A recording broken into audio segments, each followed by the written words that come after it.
Yeah.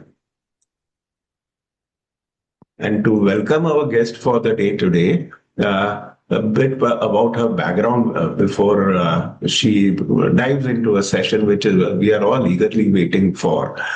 So, Alpana Sawant is a seasoned counselor and well-being trainer with over 16 years of extensive professional experience in the field of mental health, emotional wellness, and corporate training. She is a senior counselor empaneled currently with One to One Help Limited, and she's been there with them since 2012 as an employee assistance program, that is an EAP consultant. Alpana specializes in delivering impactful emotional wellness programs for organizations. She conducts corporate workshops on diverse topics such as stress management, mindfulness, work life balance, mental health awareness, and manager sensitization.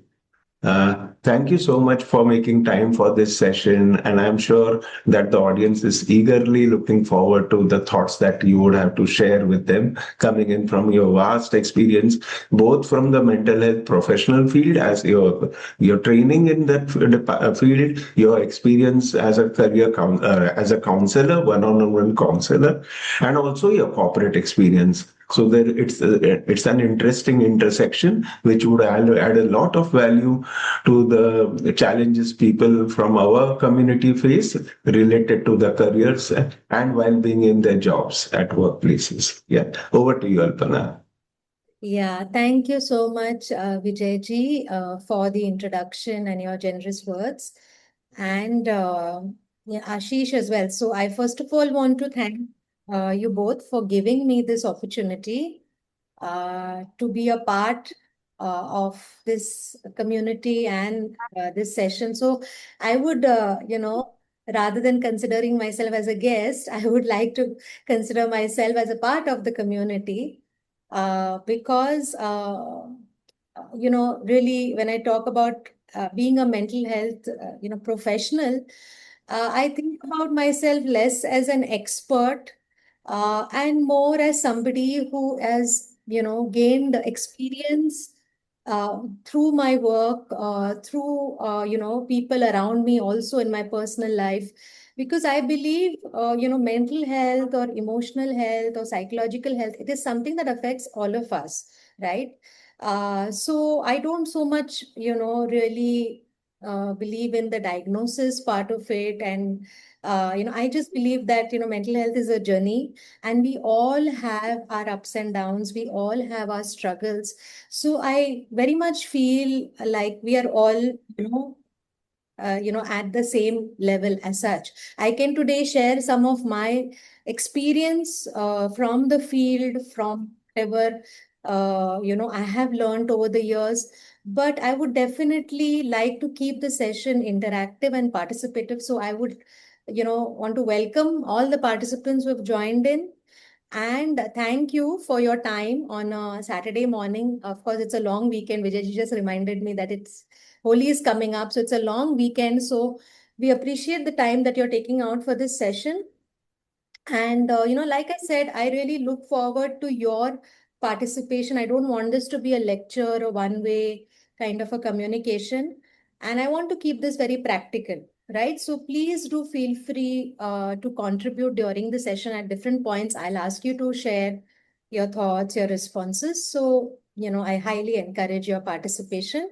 You can either use the chat option or we are a small group, so you can even unmute and speak. I'm fine with either. Okay, whatever you are comfortable. All right. So, so can I get a thumbs up from the participants if you feel we are all on board and okay with whatever I've said so far? Yeah, are you willing to participate in the next 1 hour or so that we have together to make the most of this session? Okay. All right. So thank you. All right. So, coming to the topic of today's discussion, right? And we had, I think, Ravi earlier who mentioned that, who joined in first, and he said it's a very relevant topic, right? And I agree it is. So, just to introduce this topic, okay. So imagine there is somebody who carries a backpack to work every day. How many of us carry a backpack to work every day? If you go to office, right? You know about this backpack, right? Now, from the outside, this backpack looks like a normal bag, okay? But on the inside, what is there in this backpack? Inside these backpack, there are heavy stones, big stones. Okay. So what are these stones? These stones are of different kinds of stress, worries, fear of making mistake, past experience, negative experiences, right? So this backpack is full with all these heavy stones. And the issue is, the challenge is that nobody else can see these stones inside the backpack. So from the outside, it looks like every other backpack to whoever is watching. So the other people are wondering, okay, why is this person walking slowly with this backpack? Or why is this person getting tired so soon? Right? Why does this person need to rest more? Right?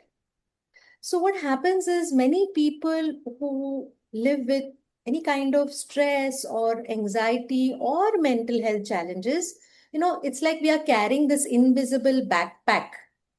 Yeah. And where only we know the load we are carrying, we can experience the load we are carrying, and people around us may not really be able to understand. Right. And this is something that I have seen as a mental health professional. And I feel very strongly about this, that the most distressing part of a mental health challenge is that it is invisible, right? With physical health, at least, people can see that, you're having a challenge or understand, but it mental health, it's very difficult to even explain. Even when you want to talk about, first of all, it's difficult to talk. And when you're talking also, for the other person to understand, right? So in today's session, it is not about removing the backpack completely, right?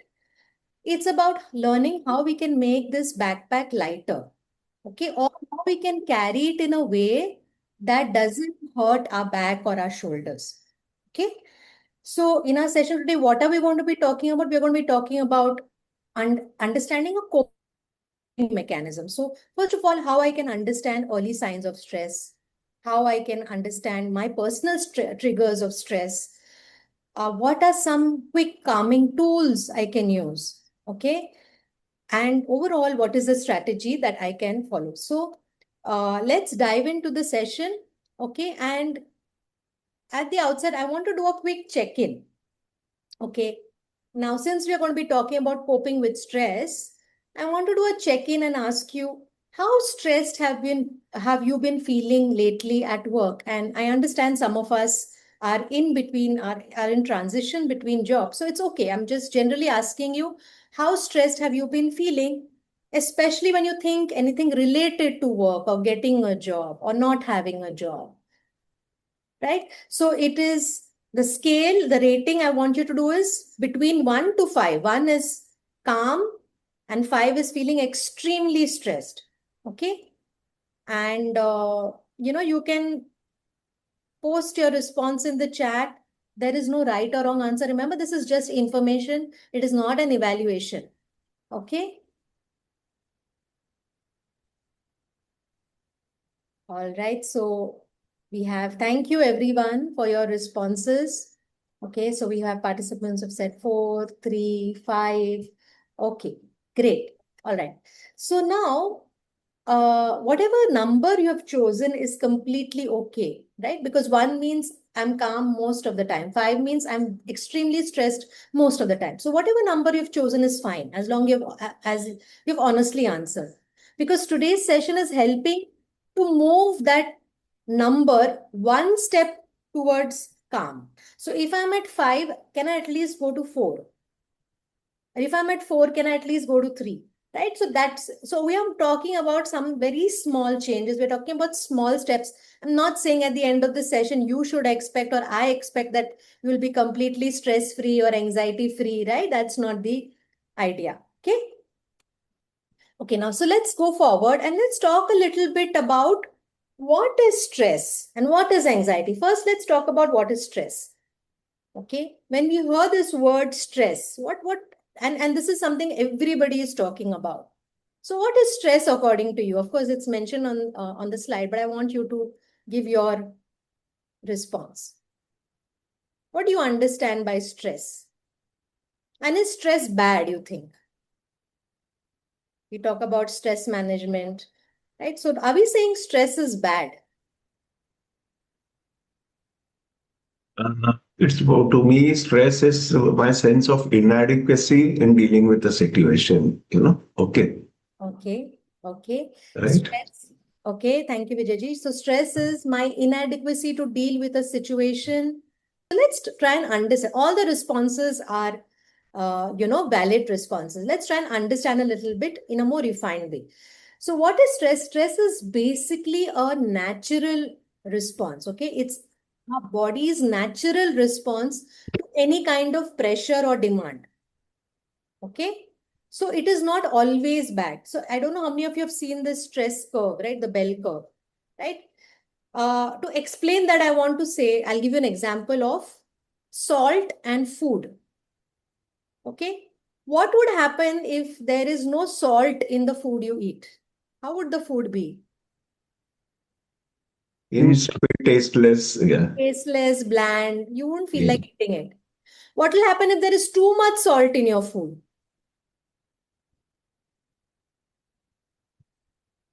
If there's too It much would salt. be, yeah, would be bitter. Can't eat it. Yes, Vijit, you can't eat it. Yes, Ashish. If it's Yeah. too salty and it's unhealthy also, isn't it? Hmm. Yeah. So, stress in life, I usually say is like salt in food. If I have no stress, zero stress, it can actually lead to boredom. I may not even want to get out of bed in the morning, right? Or do anything. So some amount of stress, we say optimal stress, can actually help us be productive. So a deadline can sometimes give us energy or that drive or that motivation to finish my work. It happens right before exams, we used to study, just before exams, right? But like some of you say, it's about how we manage the stress. And if it becomes too intense, then it can turn into panic, right? It becomes anxiety or panic.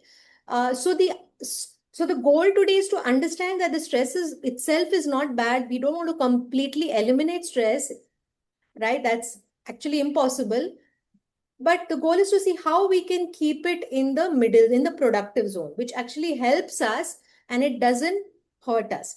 So now the point here is, like I said, stress is our body's response to the pressure. So can we adjust the pressures and demands? One is that, right? Can we reduce them? If they are too much, can I adjust them?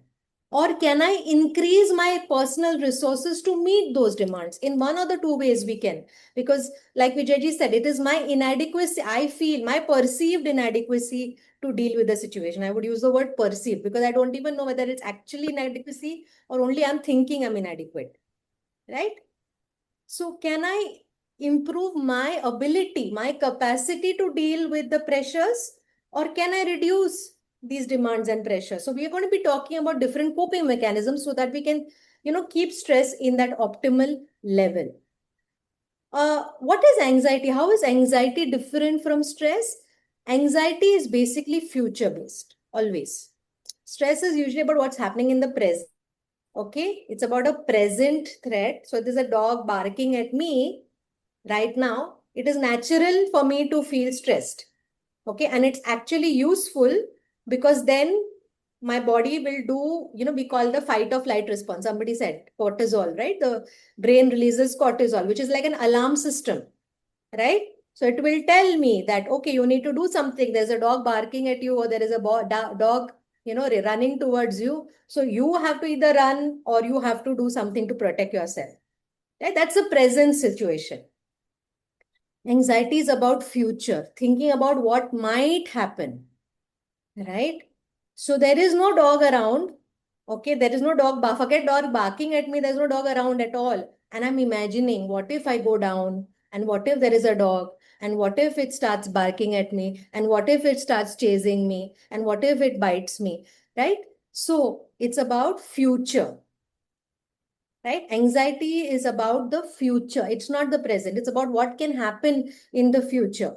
Now, even, we need to understand anxiety is a state of mind where we're trying to what can happen in the future. And again, it is common and human. Can you find any human being who doesn't think about the future? Is there any human being who doesn't worry about future? Everybody worries. So it is not a flaw. Anxiety is not a flaw. But in fact, in small amounts, it helps us to prepare, to plan, right? We think about the future and we plan. But it becomes difficult when it is very intense. And it starts interfering with my thinking, my ability to concentrate, my sleep, my ability to relax. That's when it stops being helpful and it becomes exhausting, right? So again, anxiety, they are not enemies, they are signals. I want us to reframe stress and anxiety, right? They are not our enemies, they are signals. And our goal is not to eliminate stress and anxiety completely, but learn how to understand these signals so that we can calm ourselves down. Okay? We can manage the stress and anxiety. Okay? All right. Now, another important point that I want to highlight here. Why work stress or any kind of stress can feel stronger for some people. We feel other people are able to manage, and why is it for me I become so stressed so easily, right? The reason is some people's nervous systems are naturally more sensitive to stress signals. Okay, and this is just biology, it is not a flaw, it's neurology. Okay, it means that our brains detect pressure faster and reacts more strongly. Okay, just like some people have more sensitive skin, they get this redness, itchiness, rashes very easily. If they go out in the sun for 2 minutes also, they'll turn red. Some people have, so it's or sensitive hearing, right? So some people have more sensitive stress response system, nervous response, right? And when stress builds up, their body may feel tired more sooner or overwhelmed faster or mentally drained sooner. Okay, doesn't mean that they are weak. Okay, it just means that my system needs slightly different strategies to stay balanced. I need a little more support, right? And that's what we are going to learn today. All right. So now, with that background, let's look at a case. Okay. Hypothetical name. Okay. But a common scenario. So Meena has been working in a company for last 6 months. Recently, her workload has increased. Her manager has started assigning multiple tasks at once. And Meena has been feeling exhausted, tense, and unable to concentrate. She worries that she will lose control or make mistakes. And one day she says to herself, bus enough. I don't think I can handle this, and I think I should quit. Okay. How many of us can relate to this situation? You can give me a raise of hands or thumbs up. How many of us can relate? Yeah. My question to you is, when Meena is saying she wants to quit, what is she trying to escape? Does she want to escape the job, or does she want to escape the stress she's experiencing? The stress, actually. Yeah. Yeah. This is something which is very, very important to understand. Okay. Because again, it's very natural. Stress is uncomfortable, right? So when the stress is very high, our brain is going to look for an escape. You've heard of the logical brain, emotional brain, right? So when the stress levels are high, our emotional brains takes over. We call it the emotional hijack, right? And the logical brain sort of slows down. So the problem here is not the job. It is the stress level, which is clouding my thinking. If the stress level is reduced, the urge to quit will also. Do you think if Meena is able to manage the stress, she will want to quit the job? No. So before making this, if you had to advise or guide Meena, she was a friend, would you tell her, yes, quit the job? Or what would you tell her? Could be better ways to manage the stress, see stress in a new light. Okay. So you would tell her that, you know what, before quitting, try other things.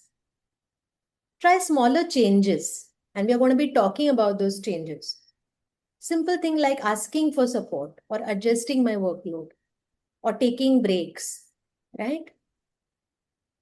Because, you know, decisions that we make at the time of peak stress, we say never make a decision when you're too happy and or too sad. Because when we make these decisions at the time of a peak emotion, it may not be our best decision because logically we are not thinking very logically at that time. And they are temporary solutions to temporary problems. Okay. Remember, stress levels fluctuate. They don't remain the same. Right? Maybe if I had asked this question, what is your stress level 1 week ago, you would have said something different. Maybe ask you the same question tomorrow, you'll say something different. In the evening, you'll have a different response. So it keeps fluctuating. Right? And when my stress level changes, my perspective also can change. Yeah. So that's what we're going to try and understand how we can manage the stress. Yeah. Stress and job are interdependent. Okay, Geeta. Yes, absolutely. So we are going to be talking about, how we can manage because I want to have a job. So if I'm going to say, okay, stress and job are associated. So if I don't want to have a stress, I should not have a job. Is that a good strategy? No. Does stress come only from job? Not having a job can also cause stress, right? This is true for everything in life, because we do counseling. So people come and they say, no, I'm unhappy because I'm not in a relationship. I'm single. So I ask them, do you think all people who are married, people who are in relationship, they're very happy? No, they're having other problem. Maybe they're having problems in the relationship, in the marriage. Somebody is unhappy because they don't have children. Somebody is unhappy because their children are giving them so much stress, right? So, it is not, the problem is not the job. The problem is my ability to manage the stress because stress will come. Otherwise, it will come in some other way. I will leave my job, but it will come in some other way, right? So let's understand. So the idea is managing the stress. So first, how do we manage stress? First, I need to understand what are my triggers for stress.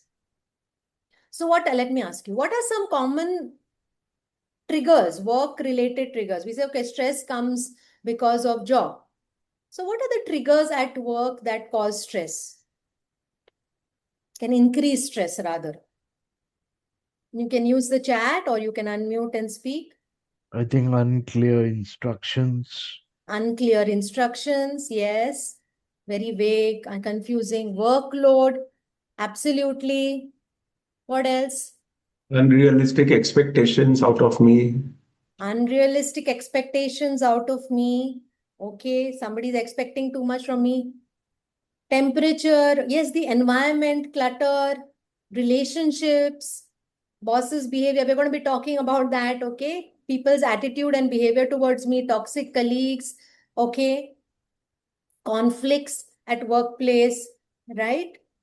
So, office politics, right? So, these are common triggers. And then when you ask other people, everybody is going to say, okay, some of the other trigger is there, okay?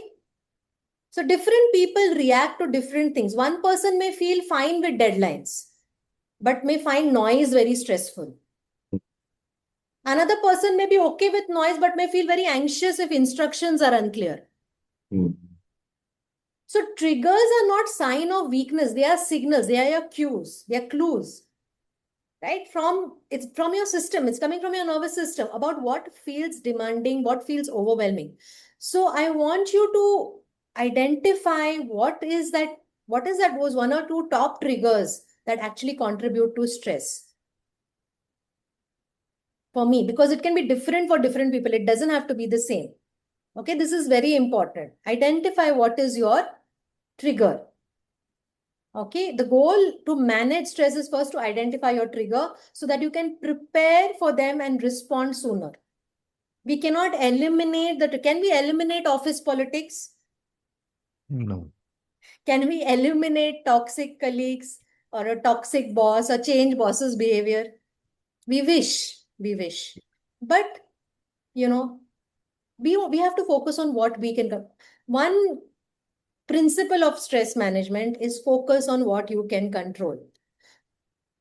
Because the moment you start focusing on things beyond your control, like why is my boss behaving like this? Why are people so insensitive? These are things beyond my control, and I will feel frustrated. Why are the road conditions so bad? Why is there so much traffic in Bombay? Why is it so hot? Right? So these are things beyond my control. If I keep thinking about them, I'm going to feel frustrated. Okay, it is hot outside. Okay, then what is it that I can do to protect myself from the heat or to make myself comfortable? Okay, I know there is a lot of traffic. I know the road conditions are bad. So what is it that I can do so that I can reach in time and more comfortable in my journey? Right? So focus on what you can control. Okay, I want to check if so far, is this session being relevant, interesting, or is it boring? You can give in the chat. Is it boring or interesting? And be honest, okay? I'm a half an hour, we are in half an hour into the session. Is it boring or interesting? It's very interesting, and you have changed things. The whole outlook towards stress is a Yeah, big one. yeah, We have absolutely. not even realized it's been a half an hour, so that itself says it's gone by without us being bored, right? Yeah, No, but this is giving us such a detached kind of way of looking at stress. absolutely. Thank you so much. Uh, Appreciate. okay. Now, once I know my trigger, what is the next thing I need to know to manage stress? Any guesses what I'm going to be talking about next? To manage stress, what is the next thing? Somebody had mentioned earlier. I know my trigger now. Okay, my trigger is this person, this colleague of mine. Seeking So, help, seeking help, right? We yeah, might not have all the answers for the correct. situation at that moment, but we hesitate in asking for help, right? It Yes. could be within the organization or could be from a professional resource person. Yes, absolutely. So that we are going to talk about coping strategies. Very true, Vijayji. But before that also, there's one thing. uh, Uh, Going back to that same example, I know this colleague triggers me. So when I see this person, I get stressed and I want to manage my stress. And I want to use some coping strategy, like Vijayji said, some support me. But to do that, there is something very important. When I say get stressed, how do you know that you are stressed? My question to you. the body starts showing signs of stress, right? Absolutely. Yeah, Absolutely. palpitation, the headache, butterflies in the stomach. It could be anything to different things to different people. So breathing is a one way to manage those kind of situations. Calming your breathing, being mindful in the moment. Yeah. So. Perfect, perfect, perfect. So, like Vijay said, warning signs can be physical, and very often, these are the physical signs that are the easiest to catch. Okay. So, somebody and different people get different things. So, again, tell me what is your early warning sign of stress that you're stressed. Maybe you get a headache, your head feels heavy, or you feel restless, or you get palpitations, or you feel tired, or anything else that you experience, or thoughts. My thoughts start racing continuously. There is chatter non-stop going on in my mind, and it's all negative. It's all negative, some like doomsday. I'm talking negatively about myself, about other people, about life. Everything is bad, everything is horrible. And behaviorally, then what do I do? So first it comes in the body, then it's my thoughts, and then behaviorally, what do? I withdraw. I'll say I don't want to do anything. I'm going to quit the job, or I'm going to not respond to emails. I am going to just sit at home. I will take leave. I will not talk to anybody. So shut down. Okay. Or I become very irritable. Right? I start snapping at people. I lose my temper very quickly. Or I'm not able to concentrate, so I make mistakes. I'm very nervous, so I make mistakes. Right? Now, it could be anything, any of these signs. Now, why early warning signs are important? Because once we notice early, we can act early, we can intervene early. It's like spotting smoke versus waiting for fire. Yeah. What is better? You want to see the smoke and act on the smoke, or you will wait for the fire? Yeah, abhi to sirf smoke hai. I mean, there's just smoke right now. I'll wait for the fire to come, then I will do something. What is easier to deal with, right? The earlier the better. The earlier the better. And remember, stress rarely shows up suddenly at full intensity. We may feel, because we are not aware, we feel, oh, suddenly I felt like. It usually whispers before it shouts. Okay? So our body usually will notice it first, either it'll be headache, restlessness, whatever, right? Then it'll be our thoughts. Then it will be the behavior, right? So these early signs, again, not problems, they are messengers. Okay? So when you notice them, you can act early and you can prevent the stress from escalating into a burnout or a shutdown. Okay? So, yeah, you have to notice the build-up. So identify what are your early signs that tells you that I am feeling stressed, I'm feeling overwhelmed. Okay? Now let's look at another case. Okay? Arjun is sitting at his... Okay, I would want somebody else to read. Okay, one of the participants. Can you read this case aloud, please, for us? I'm going to take a break. Participant, any volunteer, please, who will read the case aloud for us, please? One person.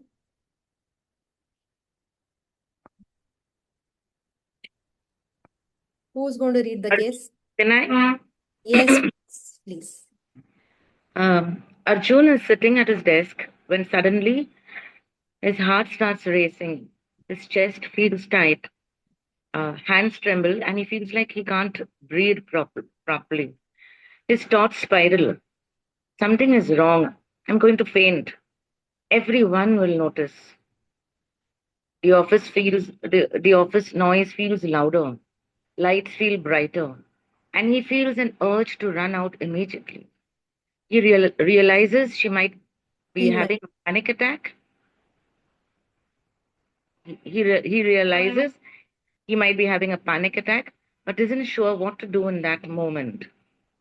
Question: if you were Arjun, what could you do right now to help yourself feel safer and calmer? Okay. Yeah. So Vijit, you said for me, it happens within seconds how to handle this. Even if it's happening within seconds, we are talking about it now. Let's say it goes into a panic mode. Now, Arjun, okay, what would you do? I would try to bring in my awareness to how I am responding to that situation, and then trying to identify coping mechanisms to deal with it. My typical way of dealing with extreme panic situations where my heartbeat is racing and I'm feeling very irritated or agitated. That happens sometimes. So it is to calm down my breath. So I just do mindful breathing, force myself to ignore the racing thoughts and bring myself to the present situation. It works for me every single time. Brilliant. Thank you, Vijayji. And Vijit also, I said, take a break and have a glass of water. Such simple things, talking about breathing, having a glass of water, but they actually work. They're very, very effective. Why? Because, again, this is all physiological, right? So we have to work with the physiology, calming the physiology, right? First, remember panic attack. We all know this, but I'm going to reiterate. Panic attack is uncomfortable. It is not dangerous. We all know this, right? It is just the brain alerting us to a imaginary danger. So first thing that you need to remind yourself, like Vijayji said, awareness that I'm having a panic attack or an anxiety attack. Okay. And it is uncomfortable, but it's not dangerous, and it is not forever, it is temporary. Okay, I can handle this. Even though it feels overwhelming right now, it is going to pass. Saying this, it is not dangerous, it is going to pass, it is temporary. You have to keep repeating this to yourself. Okay? And then what do we do? So try to get yourself to a quieter place, maybe even the washroom or another meeting room or something, if possible. And then work with the breathing, and we're going to do the grounding practice. Why are we doing this? Because, when the anxiety rises and becomes panic, our mind is completely hijacked with the emotions, right? It's gone into the future, right? Now, grounding helps to bring us back. What is grounding? Coming back to the present moment, coming to the here and now. Physically, you're bringing yourself to the here and now. Okay? So the 5, 4, 3, 2, 1. How many of us know the 5, 4, 3, 2, 1 technique? You've heard of it before? You've heard of it? 5, 4, 3. Yeah? Okay, it's a very simple technique to focus on your senses, to bring your mind to the present moment. Because how do I bring my mind to the present moment? I need some anchor. Is it because the mind is wandering? It's worse than a toddler, no? A small kid running around, right? So you say, but you tell the mind, come to the present moment. Is it going to come to the present moment? Obey you very nicely? No, it's not going to obey you. So you have to bring it to the present. So you need some anchors, like your ropes. These anchors are like ropes. So the 5, 4, 3, 2, 1 practice is using your 5 senses. What are the 5 senses? Seeing, feeling, which is the touch, hearing, smelling, and taste. Okay? So you can use the 5, 4, 3, 2, 1 technique. So identify and immediately identify 5 things that I can see. Oh, I can see a chair, I can see a sofa, I can see a painting, I can see the laptop, I can see the bottle. So as soon as I'm focusing on these things, my mind is coming to the present moment. And it's going away from the anxiety thoughts. Okay. Then 4 things I can feel. Oh, I can feel the chair I'm sitting on. I can feel the table, right? I can feel the cloth, right? 3 things I can hear. I can hear the fan. I can hear the AC. I can hear my own voice. 2 things I can smell, right? Maybe I can smell the coffee. Maybe I can smell the air freshener. And 1 thing, taste in the mouth, just coming to the sensations in the mouth, So this is the grounding practice to come in the present moment. Another thing, a very simple technique is just the breath, which works very, very powerfully. Why does the breath practice work so powerfully? Because the mind and the breath are very closely connected, right? And the heart rate and the breath are very closely connected. So when I'm anxious, when I'm panicking, my heart rate has increased, my pulse has increased. I can't directly control my heart rate, right? I cannot control my pulse rate, but I can work with my breath. Right? Breath is one thing that can be voluntary and involuntary both, which is why it's so powerful, right? So now, when I'm anxious, how is my breathing? When I'm in panic, what is my breathing like? Rapid breathing, shallow, yes. Shallow breathing, short Yeah. breathing, erratic breathing. Yeah. So now if I want to feel calm, when I'm anxious, my breathing is short, shallow, erratic, rapid. But I want to be calm. So when I'm calm, how is my breathing? When I'm calm and relaxed, how is the breathing? Deep, measured, Deep, right? measured, Measured, rhythmic, relax, calming, slow. it calms me down. Correct. So I want to move from an anxious state of mind to a calm state of mind. I can't directly work with the mind, so I work with the breath. So I imitate the breath that I have when I'm calm. So what is the breathing I need to do then? Slow, deep breathing. Okay, and this is something I want to practice right now with all of us. Okay, simple. I'm sure you have already done it. Inhalation, holding, and exhaling. The key here is exhalation has to be longer because the relaxation happens when we exhale. So longer the exhale, stronger the calmness signal that we are giving to the brain. Slow breathing, remember, tells the brain that you are safe. And even 30 seconds of this slow breathing can change your neurology. Yeah. So, so let's quickly do this breath technique and we're going to come to this situation. Okay, breath reset technique. So, inhale, hold and exhale. Ready, everybody? So, sit comfortably. Keep your back and neck straight. Okay, but comfortable. Don't have to be very stiff. Okay. And take a nice deep inhale through your nose. And as you inhale, remember your chest and your belly has to expand. Okay. And hold for as long as you're comfortable. Don't suffocate. And slowly exhale. Okay. And as you exhale, you can exhale from your mouth also for higher relaxation, as if you're blowing out a candle. And slow exhalation. And when you exhale, your stomach and your chest will contract. Okay. And as you exhale, you can even mentally say, I'm letting go all stress, letting go of all anxiety, all pressure, all tension. And repeat it again. Inhale through the nose, nice deep inhalation, fill in your lungs completely, your belly expanding. Hold for as long as you're comfortable. And exhale from the mouth, letting go of all the tension and feel your body relaxing as you exhale. Drop your shoulders, relax your arms. Yeah, and repeat it as much as you like. Okay? All right? Helpful? Give me a thumbs up if this was helpful. Okay, and very easy to try. Good. The great thing with breath work is you can do it anytime, anywhere. You don't need any sophisticated equipment, right? Anywhere you can do it and anytime. All right, let's move on.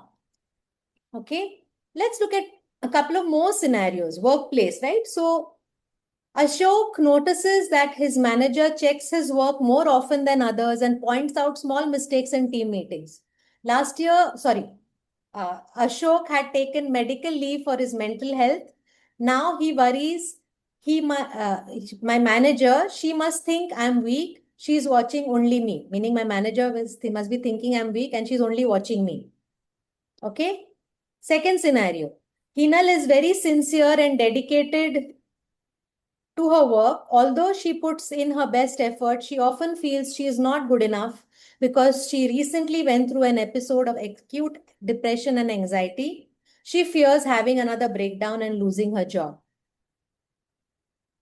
Okay. Again, these are relatable scenarios. Yeah, feeling like my manager is targeting me because they probably know of my condition. Or I myself feel like I don't have confidence because, I've gone through this episode and I feel like, what if it happens again? What if I can't cope? Right? So what do we do? Suppose you were Ashok's friend. What would you tell Ashok? What should be Ashok's coping strategy? Will you tell him that, okay, do grounding, do breath work? Or would you say something else? There can be more strategies also, no? So what could be another strategy?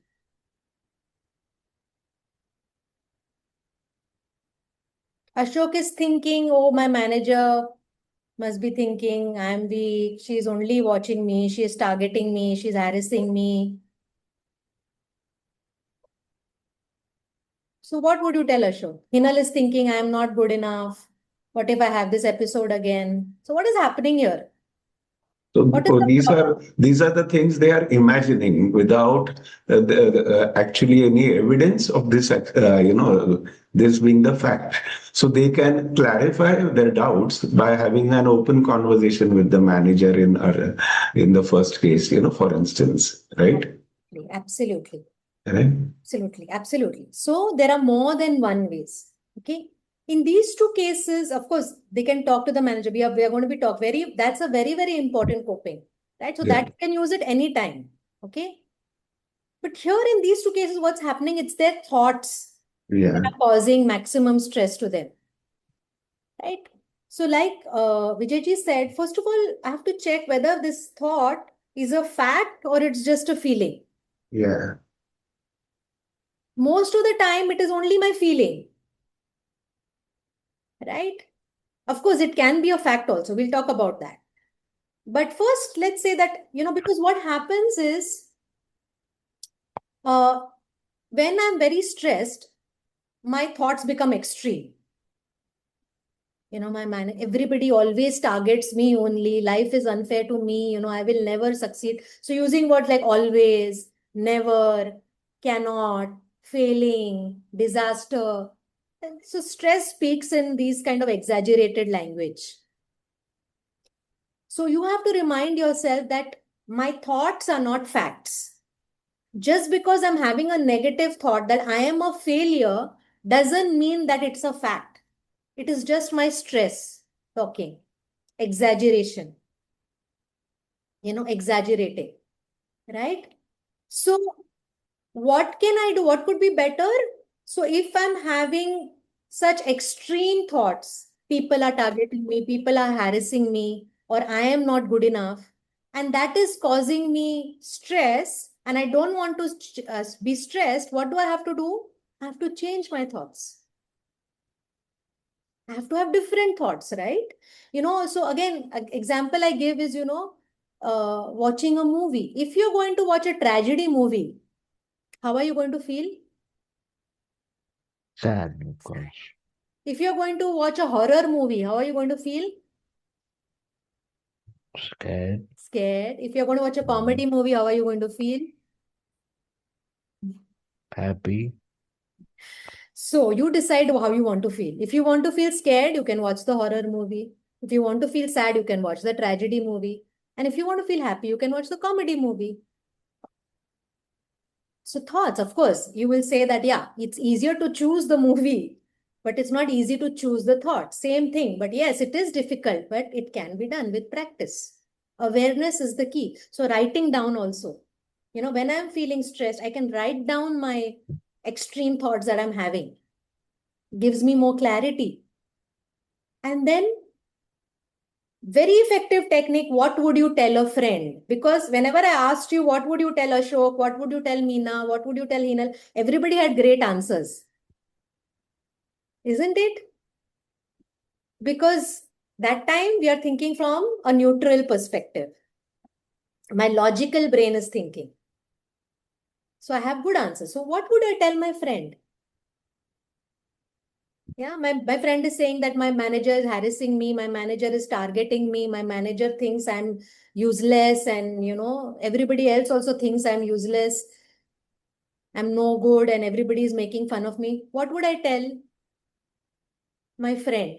Would I tell them, yes, continue thinking like this? In fact, I'll give you 10 more stressful thoughts. What would I tell my friend? I would say that, take a step back. Right? First of all, I don't know whether these thoughts are true or not. Right? I don't know. Right? And even if, let's say, so one is that, they may not be true. These are my extreme thoughts. Okay? Right? So chances are they are not thinking so negatively of me. Right? This is just my thoughts. Right? Second is, even if they are thinking of this way, right, I cannot control them, right? I can only control my behavior and my effort. Right? So balanced thoughts are not fake thoughts. They are not fake positive thoughts. They are realistic thoughts. Right? So your brain is listening to you. So instead of saying, I can't handle this, I am not good enough, where is the proof that I'm not good enough? In fact, I have proof that I've handled things in the past. I have overcome challenges in the past. That is not weakness, that is strength. So write down your achievements, write down your skills, write down the appreciation you've received, and you keep it as a visual reminder for yourself for those moments when you feel so self-critical, when you lose confidence in yourself. Right? And if you really feel, coming to the point, if you feel somebody is really targeting you, you can raise it to the proper people. Maybe the HR, maybe another senior or mentor, somebody in the organization can support you. You can address the issue. Okay? Okay. Yes, please. Yeah. While I was working in a bank, there was one particular branch manager. As soon as she took in charge, there were 23 resignation in just 8 months. Okay. And she keeps on targeting people and unnecessarily. And this happened a lot. People are putting resignation without even getting an offer. So complaints went to the HR. The HR just sent a formal mail, asked her to come to the headquarters. They had a meeting for about an hour. Nothing happened. So how to handle this when the institution is not showing any mercy on you? How to handle this? Yeah. So, in any situation, we have 3 options. Okay. One is, of course, we can quit. The other option is we can try to change the environment. Okay. Or third option is we can try to change ourselves. Okay. I'm not saying either of the options are bad, right? Sometimes quitting may be useful. It's a very toxic environment. You've tried everything and nothing, the other 2 strategies have not worked. Maybe yes, if that's where your well-being is in place, quitting. But be sure that quitting is not the first choice you make. It's not the first, and you're not making that choice in distress. Like I said, in peak emotions, you've tried other things, they have not worked, and that's the final choice. It's okay to make that choice. But what happens is, for sometimes we make that choice in distress and then we become habituated to it then. Right? And then we also we start regretting that choice and that decision, and we feel powerless. Okay? So now these toxic situations, again, I would say they happen, but they don't happen everywhere and every time. Right? So yes, in this situation, the right thing to do is to raise it to the authorities. Okay, there are multiple people, which was done. Unfortunately, nothing came out of it. Right? So in this situation, 23 people resigned, but there were people who stayed back also. So what did those people do? No, Now, nobody stayed back. Everybody everybody resigned, or some people got transferred. Okay. So I would say this is a very extreme scenario, right? So definitely there is something that needs to be done in this case, which didn't happen. So it's okay, like I said, if the person quit. I would not say you have to suffer through it and compromise on your well-being. If somebody is really, doing things to harm your well-being, I would not say that, right? But most often what happens is, in scenarios where somebody's behavior is insensitive, is unreasonable, we'll find these people everywhere. Do you think, yeah, you'll find these kind of, so if I start quitting every such situation, probably I'll not have much choice left. So what is a better thing to do? Quitting is not the best option here, because any other situation I go to will have some other problem, right? Trying to change the situation or trying to change myself. So maybe having a conversation with this person, like Vijayji also, that's a strategy, right, that we spoke about. Telling, again, we're not blaming the person, we're not criticizing the person. We give them the benefit of doubt and tell them, you know what, this is how it's affecting me. Right? So, or can we talk about it? Maybe there is some gap in understanding. So try to see if you can address that conflict or that miscommunication or whatever that gap is, to bring in some change in the environment. So you're using assertive communication, right? You're reaching out for support. But suppose even that doesn't work, and after that also that person continues to be the same way, because remember, it's very difficult to change. It is so difficult for us to change ourselves. Our own behavior, which we have in our control. How difficult it is for us to change somebody else's behavior, which is not in our control. Right?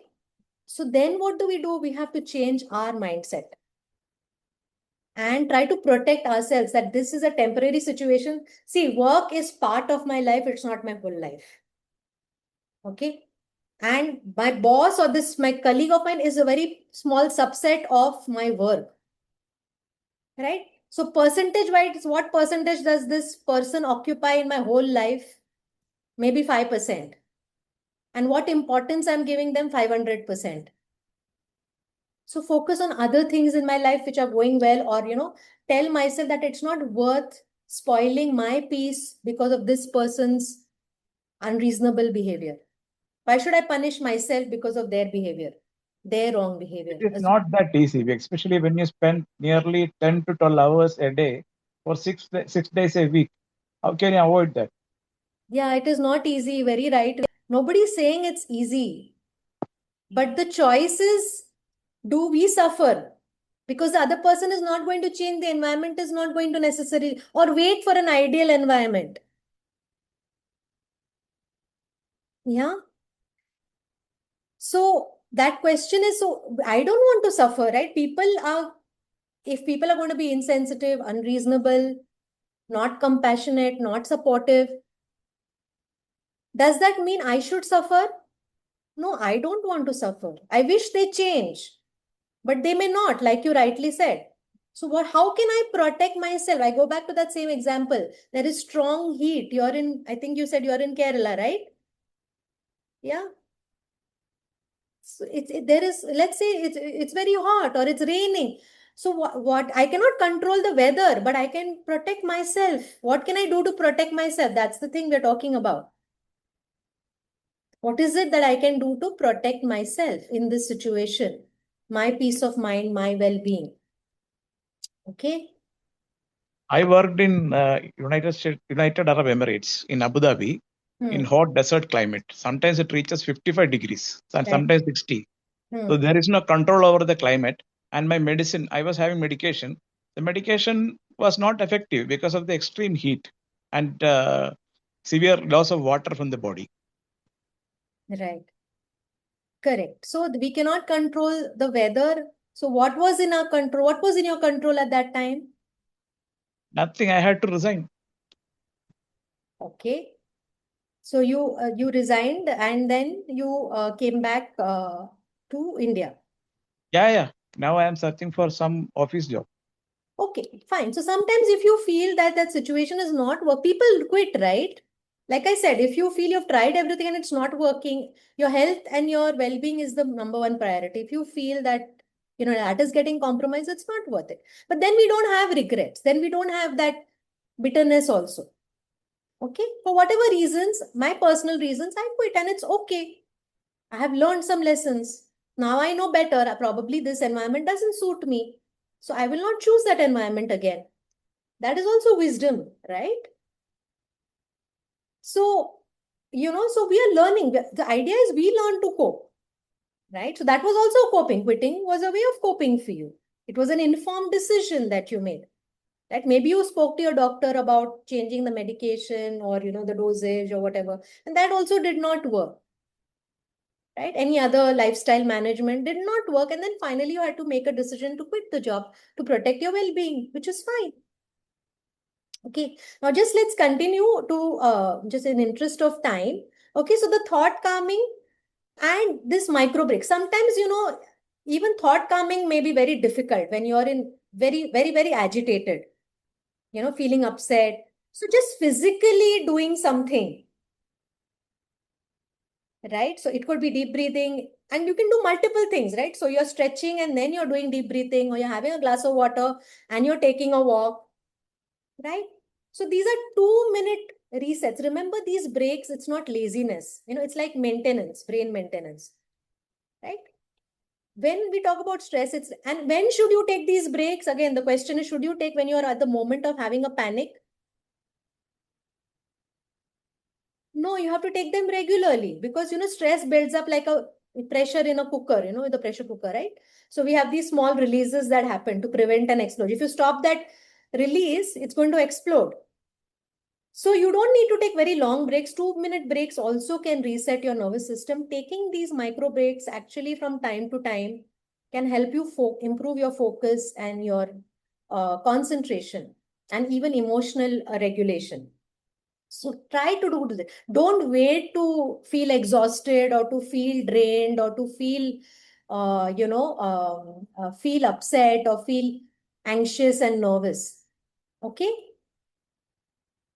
All right. Now, we're coming towards the last part of the session. Okay. So Neha recently started a new medication that helps stabilize her mood, but she feels very sleepy during late mornings at work. During meetings, she struggles to stay alert. Once a manager asked, "Are you tired or not interested?" Since then, she feels embarrassed and worried others may think she is lazy. What steps do you think Neha can take to manage the situation?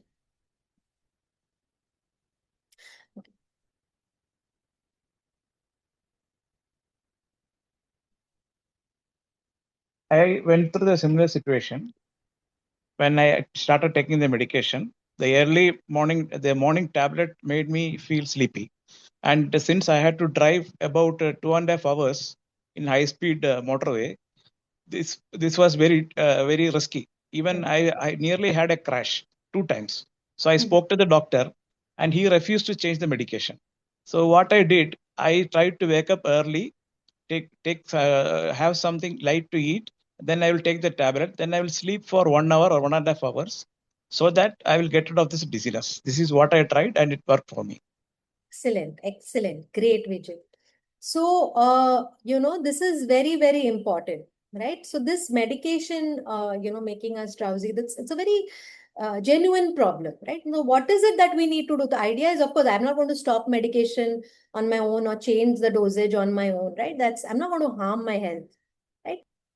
Right? Asking the psychiatrist if the dosage timing can be changed, like, instead of morning, can I take it in the evening? But don't do it on your, okay, or don't stop the medication on your own, right?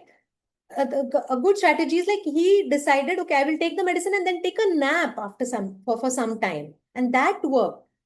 So we also call it, you map your own energy and see, okay, when, what works for you. And these short breaks also, taking a nap is also like a break you're taking. Okay. So at office, let's say you feel drowsy, so you can actually go and, splash some water on your face, stretch, take a short walk, do deep breathing. These things also help us feel more alert. Adjust posture, adjusting your posture, sitting upright or sitting near natural light, that can help. And another very important thing that can help, which Vijayji has been talking about, is, another very key strategy is talking, professional communication, talking it out to somebody. Remember, support is strength, it's not a weakness. Okay. So talking to your manager or HR, right? And saying that, okay, I'm adjusting to a medical treatment and I need, I can't start early mornings. I need to start late morning, or I need shorter resets, right? So that I can stay productive, right? So it's a health management skill. It is not a weakness, managing your medication. And asking for help, remember, it's a skill. It's not a weakness. Everybody needs support, not just people with mental health conditions. Everybody needs it. And asking early help prevents problems later. So don't wait for a problem to come up and become a crisis and then ask for help. Because at that time, we don't feel like asking. We feel it's too late now. And it should be simple request you're making. So it is a simple, honest, and respectful request you're making. Right? So I'm feeling, and you don't always have to make a disclosure. If you feel you're not comfortable disclosing the illness, that's also fine. You can say, I'm feeling a bit overwhelmed. Can I take a break? Right? So it is up to you to decide, whether you want to disclose or not.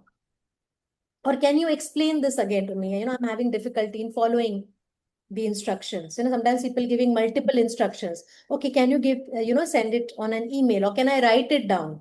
Or which of these tasks is a priority so that I can work on the first one, the most important one, right? Or I would need some help on this. I want to do this task well, but I would need some support and guidance. Can you please help me? Yeah. So, so far we have discussed, so I'm just summarizing, okay? This is the coping sort of plan. And hopefully at the end of this, we have been able to identify what is my top trigger, what are my early signs of stress, right? And what is one or two coping tools? I don't necessarily expect you to follow all of them, but which are these tools that I can follow easily? And one support person who I can reach out to. right? One person that I can reach out. It could be a counselor also. But very, very important to identify that. Right? I would really like encourage all of us to, to be able to at least do these 4 things, right? Through our session today. Have your own personal coping plan, right? Again, this is focusing on what I can control. There are many things I cannot control, but there are things that I can control. Focus on what you can control. Okay. And, so as maybe we'll keep some time for questions. But, let me just conclude what we spoke so far. Going back to that example of that backpack. Okay. We started talking about the invisible backpack many people carry. And again, now I'm not saying that all the stones in the backpack have been removed, right? It's not going to happen. But even if you can take out one stone or find one skill, okay, maybe I'll do mindful breathing, maybe asking for support, maybe noticing early signs, maybe doing the grounding technique, maybe just changing my thoughts. I will write down stressful thoughts rather than believing the thought. I will try to change the thought to a more balanced thought. So start small. I was telling Geeta earlier, right? One thing, one practice. Okay, for now, I'm going to do this. I'm going to do I have 2 minutes time, so I'm going to do mindful breathing. So it's about progress. It's not about perfection. Everything, every one step you take is progress. Yeah, don't aim for perfection and don't expect a perfect environment also. I will do it when I'm feeling better, when I'm feeling calmer, when I have more time. Right? Doesn't happen. When things are more better. No. Right? Anyway, so I'm going to stop here. And we have about 10 minutes more left in case there are any questions. I think, yeah, there are a few questions that have come on the chat. Vijayji, anything you want to add before I take the questions? Yeah. Firstly, we really appreciate all the insights that have come through the session. Truly valuable and relatable to us. More importantly, you have not used too much of jargon. This is all the techniques that you have shared are very useful. And I urge the people to, as Kalpana said, not to wait for, that kind of a collapse to happen, to bring in these practices. From a perspective of well-being, not just firefighting, if we can bring in that shift within us. Yeah. Amazing session. Thank you so much, Alpana.